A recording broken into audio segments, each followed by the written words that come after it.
જેતપરમાં ખેડૂતોનું આંદોલન હવે નિર્ણાયક વળાંક પર પહોંચ્યું છે।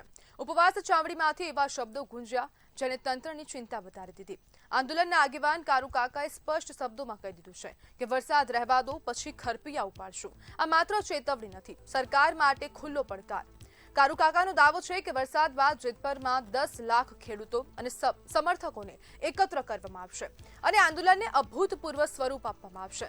તેમણે એવો પણ આક્ષેપ કર્યો કે ખેડૂતોના અવાજને દબાવવા માટે જેતપરમાં કલમ 144 લાગુ કરવામાં આવી, છતાં ખેડૂતો હવે પાછા હટવાના મૂડમાં નથી।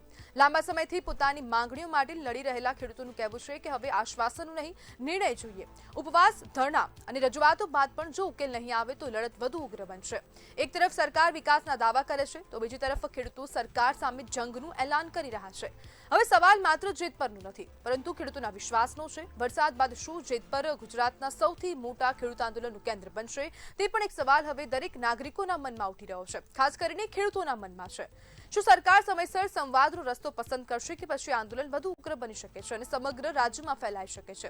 હવે નિર્ણય તંત્રના હાથમાં છે, પરંતુ જે રાજકોટના આસપાસના વિસ્તારોમાં વિરોધ થયો, જેતપરમાં વિરોધ થઈ રહ્યો છે અને ક્યાંક ને ક્યાંક હવે સરકાર દ્વારા એક નવી વળતર નીતિ પણ જાહેર કરવામાં આવી હતી અને ખેડૂતોનું સ્પષ્ટપણે કહેવું છે કે આ વળતર નીતિ અમને એક્સેપ્ટેબલ નથી, સ્વીકાર્ય નથી।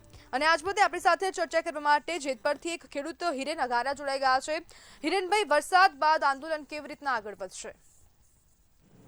અરે, વરસાદ પછી મોટા કાર્યક્રમો આપવામાં આવશે, કારણ કે અત્યારે વરસાદની મોસમ છે તો કાર્યક્રમમાં અગવડતા ન પડે, જે ખેડૂત ભાઈઓ આવ્યા હોય તેમને પણ અગવડતા ન પડે એના માટે હાલ જ્યાં લગી વરસાદની આગાહી છે ત્યાં લગી અમે મોટા કાર્યક્રમો નથી આપતા, નાના કાર્યક્રમ આપીએ છીએ।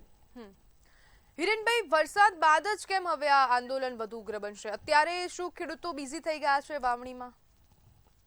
એમાં એવું છે કે વરસાદ કામ છોડીને ખેડૂતો આવવા તૈયાર છે, પણ જે સ્થળે આપણે કાર્યક્રમ રાખ્યો હોય ત્યાં વરસાદ ના હોય તો કાર્યક્રમ કરવાની મજા આવે, કારણ કે આમાં મંડપ ના નાખી શકાય। આમાં તો આપણે 5 લાખ માણસો ભેગા કરવાના છે, 5 લાખ થાય, 10 લાખ થાય, એટલે એના માટે જો વરસાદ ના હોય તો કાર્યક્રમ સંપૂર્ણ રીતે સફળ થાય।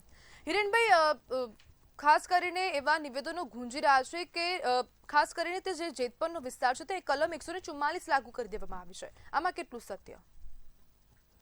કલમ 144 મતલબ કહેવાનો મતલબ એ થાય છે કે આપણે જ્યારે કોઈ પણ સરકારી આવાસ મતલબ કે સરકારી કલેક્ટર ઓફિસ હોય, મામલતદાર ઓફિસ હોય, કોઈ પણ જગ્યાએ જ્યારે આપણે આવેદન આપવા જઈએ છીએ ત્યારે આપણે એ લોકો એમ કહે છે કે 5-10 લોકો જ અંદર આવો, અને જ્યારે એ લોકો કામ કરવા આવે ખેતરમાં ત્યારે 600-800 પોલીસ જવાનો લઈને આવે છે। તો આપણો કહેવાનો મતલબ એમ છે કે આ દેશના ખેડૂત છે કે નહીં કોઈ આતંકવાદી, તો એ લોકોને પણ ઓફિસમાં 15-20 જણાને રજૂઆત માટે જવા દેવા જોઈએ। એના બદલે કાલે જ દાખલો દઉં તમને, જ્યારે સુરનગર જિલ્લા કલેક્ટરને આવેદન આપવા ગયા ત્યારે ત્યાંથી અમને 5 થી 10 ખેડૂતોને જ અંદર જવા દેવામાં આવ્યા અને 6 જ મીડિયા વાળાને જવા દેવામાં આવ્યા।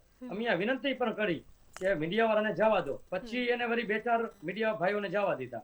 એટલે આ લોકો જ્યારે ખેડૂતના ખેતરમાં આવે ત્યારે દાદાગીરી કરે છે, અને જ્યારે કલેક્ટર ઓફિસ હોય કે કોઈ પણ સરકારી ઓફિસ હોય તો ત્યાં જાવ તો કે છે પ્રોટોકોલ, તો શું ખેડૂતના ખેતરમાં કોઈ પ્રોટોકોલ ના હોય? એટલે કહેવાનો મતલબ એ છે કે હવે કોઈ પણ નેતાને પણ ગામડે આવે તો અમારે નથી આવવા દેવાના, એનો મતલબ એવો કે અમારે પણ હવે 144 લગાવી છે। બરાબર। ખાસ કરીને અહીંયા એક સવાલ ઉભો થઈ રહ્યો છે, જે પ્રમાણે તમે કહી રહ્યા છો કે કલેક્ટર ઓફિસની અંદર હવે ખેડૂતોને જવા દેવામાં નથી આવતા, તો શું હવે ખેડૂતોને દબાવવાનો પ્રયાસ થઈ રહ્યો છે? હાજી, બધી રીતે ખેડૂતોને દબાવવાનો પ્રયાસ થાય છે। કોઈ પણ ધંધાકીય ખેડૂત હોય તો એના ધંધા ઉપર રેડ કરીને પણ દબાવવાની ટ્રાય કરે છે, સરપંચોને પણ દબાવવાની ટ્રાય ચાલુ હોય છે। કોઈ ગામમાં હવે સભા કરવા જઈએ ત્યારે અહીંયા લાઇટ કાપી નાખે છે, વીજળી કાપી નાખે છે, એટલે આવા બહુ બધા પ્રેશર આવે છે ખેડૂતો ઉપર।